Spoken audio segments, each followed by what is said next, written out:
Shalom, and welcome to a message for the Parsha for Parshat Devarim.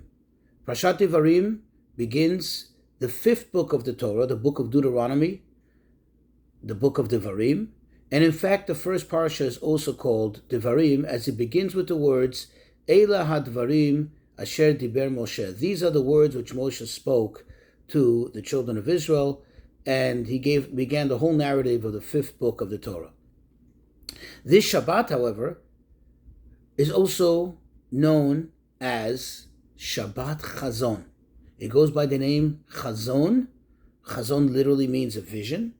And why so? Because this Shabbat, we read, after we finish reading the Parsha, we read the Haftorah, we read a portion from the prophets, and we read a prophecy of Isaiah which begins with the words Chazon Yeshayahu ben Amoz. This was a vision of Isaiah, the son of Amoz. And this is a vision that he had, quote, on Jerusalem and on its people. And sadly, it was a very, very negative vision. It was the prophecy about the destruction. He was one of the prophets that tried so tirelessly to warn the Jews, to beg them to return from their bad ways, and to do whatever it is in their ability to mitigate, to stop the impending destruction of Jerusalem. We read this as the end of the group of three Haftorahs, which we read beginning with the beginning of the 3 weeks from after the 17th of Tammuz. And every year we read exactly these three, what we would call Haftorot Puraniyut, the Haftorahs which speak about the doom and gloom and the destruction impending on Jerusalem. And this is to remind us that we had the prophets that warned us. We had the prophets that gave us those dire warnings and precautionary advice, and unfortunately we didn't heed it. And this is really a means of waking us up to do what we have to do in order to reverse this terrible news that's written in the Haftorah, and unfortunately which has played out, and unfortunately from which we suffer throughout history as a Jewish people.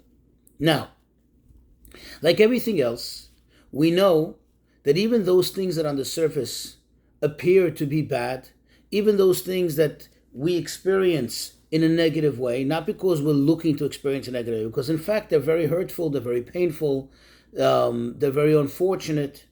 Yet we understand and we're taught that at a deeper level, at a deeper point, which perhaps most of us cannot see, or most of us, need to at least make the effort in order to find it, to look for it, and to appreciate it, but it doesn't come on its own. But we know that there's good. There's always good deep down. There's always a good message, even within the bad message. Even within the bad experience, as since nothing bad comes down from above, there's something good. So this Shabbat, being called Shabbat Chazon, doesn't only have a negative ring. It doesn't only have a negative impression, a negative connotation. Rather, this Shabbat that's called Shabbat Chazon, the holy tzaddik, the great righteous Rabbi Levi Yitzchak of Bardichev, he taught that on this Shabbat Chazon, quote, Shabbat of vision, every Jew, meaning every soul up there, is given a vision, is shown the new, rebuilt third temple. Meaning every Jew gets a glimpse of the Bet HaMikdash HaShlishi, of the third Bet HaMikdash. Now what does this mean? And what is this all about? We get a glimpse, we see it. Now obviously, you and I, at least I know for myself, I don't recall seeing the third Bet HaMikdash. But the fact is that what he's telling us, this great tzaddik, is that our soul does see it. Our soul gets a glimpse at it. What is the purpose of it? What is the point of it? Well, the idea is as follows. You see, what really powers us? What really gives us the energy that we have? We all understand that it comes from the soul. Our spiritual energy, even our material energy, comes from the soul, is all powered by the soul. Now, it's true that we may not be fully in tune with our souls. We may not be fully aware of all its facets and all its activities. But the fact that it's there, and the fact that it's the catalyst of our life, this is the catalyst of what triggers all the energy that's in us. Therefore, whatever the soul has, whatever the soul experiences, trickles down into our actual lives, into our active lives down here. Here, when I say down here, I mean in the material physical world. Thus, the fact that we're shown it. What happens when you're shown something? When somebody is greatly anticipating something, somebody's hoping for something, and then you show them a glimpse, you move away, you part the curtain, and they look through and they see it. Even though it's not there yet, even though they're not holding it in their hand, even though they're not touching it, but the fact that they saw it already makes it more real. The fact that they saw it gives them the encouragement to continue hoping.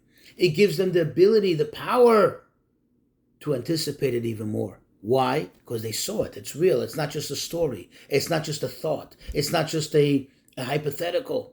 It's tangible almost. Albeit not with their hands, but with their eyes. They can grasp it at least in their mind. They already saw it. Thus, when Hashem shows the Bet HaMikdash, the new temple, the third Bet HaMikdash, He shows it to the Nishamot, He shows it to the souls. True, I don't see with my eyes, but since my soul saw it, that trickles down into me and gives me an infusion of an added emunah, added faith in the coming of Mashiach, in the rebuilding of the Bet HaMikdash. And thus, this Shabbat, instead of being a Shabbat where we read about sadness and about the doom and gloom, this Shabbat becomes a Shabbat of hope, a Shabbat of joy, a Shabbat in which we are not only reminded that there is a Geulah, we're not only told about a concept of Geulah, of redemption, but rather we see it, we feel it, it becomes part of us, and therefore we can carry on. May this Shabbat bring much joy, as Shabbat always has to bring, and may we merit speedily the ultimate joy, the joy of all times, the coming of Mashiach, and the actual rebuilding of the third Bet HaMikdash.